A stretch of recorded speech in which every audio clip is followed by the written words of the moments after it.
Hi everyone. Okay, welcome to Module 7. The focus of Chapter 7 is really on motivation and emotion.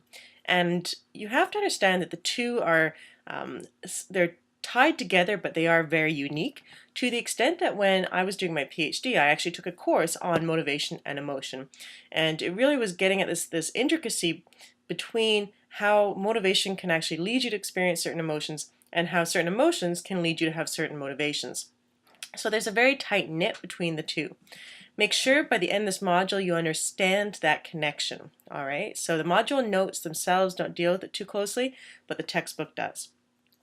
What you should understand from the module notes, though, is why do we have these emotions that we do? And what are the basic emotions? And I'm not using that phrase casually, all right? Basic emotions are thought to be the sorts of emotional experience that we have that are innate, that everyone in the world can experience.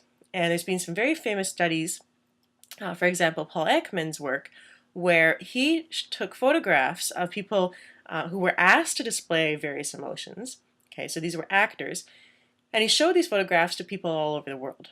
All right, so, well, not all over the world, but in many countries, including some without televisions. And what he asked those individuals who were participating in the study was, what emotions being displayed? And when people saw certain images, they really were united on what emotions they said were being shown. So those emotions are things like happiness, sadness, anger, and disgust, surprise. You'll see all of them in the module notes. What happened was that later on, some theorists came up and said, well, what about shame and guilt? And there's been a lot of debate then about what these basic emotions actually are. So take a read through that and take a read about why we might have developed these emotions. And also you might want to look at why we see these emotions also in primates. And does that give us any sort of evolutionary foundation for proposing that these emotions in humans have an evolutionary basis? And the last thing is, you're also going to be talking about how the brain exhibits these various emotions, or the experience of these emotions. So emotions is the center of the module notes.